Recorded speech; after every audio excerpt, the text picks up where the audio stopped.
안녕하세요. 개인회생 파산 전문 법률사무소 대한 AI 변호사 김태환입니다. 지속된 경기 악화로 인해 꾸준히 늘어온 개인회생 신청 건수가 올해 들어 40%가량 급증하였습니다. 오늘은 개인회생을 신청하면서 반드시 주의해야 할 것들을 알려드릴 테니 관련 사건을 진행하는 분들은 참고하시면 좋겠습니다.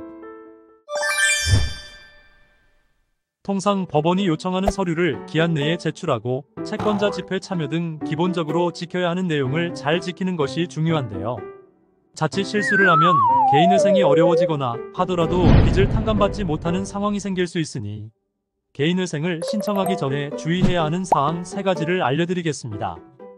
개인회생을 하면서 절대로 해서는 안 되는 첫 번째는 대출이 있는 은행 계좌에 돈이 입금되게 해서는 안 된다는 겁니다. 사업자 매출이 들어오는 통장으로 국민은행을 쓰고 있다고 가정해 볼까요?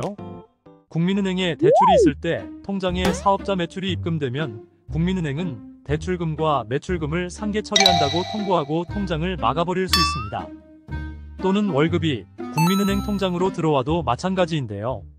상계라는 용어가 생소하실 텐데 쉽게 말해서 은행에 들어온 월급이나 돈을 통장 소유자에게 주는 것이 아니라 상계 처리하여 통장 소유자가 갚아야 할 빚에서 삭감해버리는 겁니다.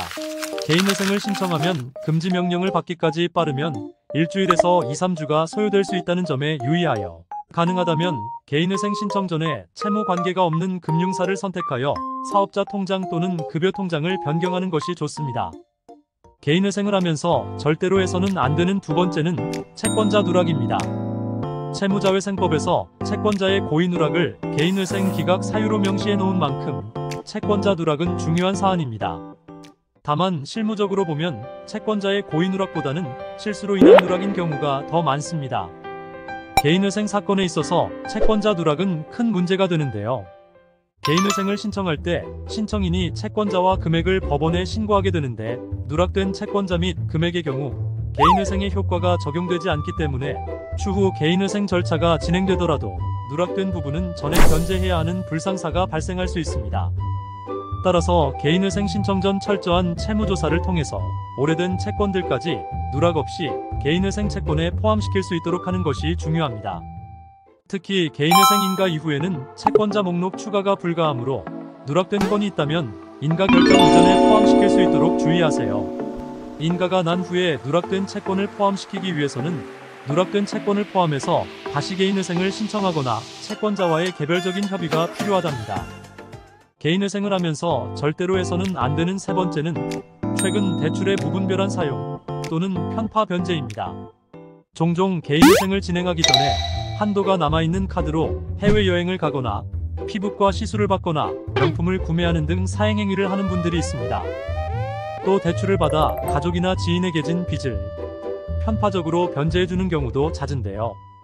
회생법원에서는 사행행위나 편파 변제에 쓴 돈을 청산가치, 즉 채무자의 재산에 반영하도록 하여 채무자 입장에서는 월 변제금이 크게 오르는 불리한 결과로 이어질 수 있습니다. 특히 가족이나 친구에게 진 빚은 사실상 채무 관계가 없음에도 재산을 은닉하기 위해 돈을 빌린 것처럼 위장했다고 의심받거나 소명이 필요할 수 있다는 점 유의하셔야겠습니다. 실제로 현금 거래를 해서 돈을 빌린 사실을 입증하기 어렵거나 오래된 채권은 기억하기조차 힘든 경우도 많죠. 개인회생 파산을 전문으로 하는 법률사무소 태안에서는 노하우에 기반한 남다른 솔루션을 제공하고 있으니 궁금하신 사항은 언제든지 문의 주시길 바랍니다. 그럼 다음 시간에 또 만나요. 오늘 영상이 유익하셨다면 구독, 좋아요 부탁드려요.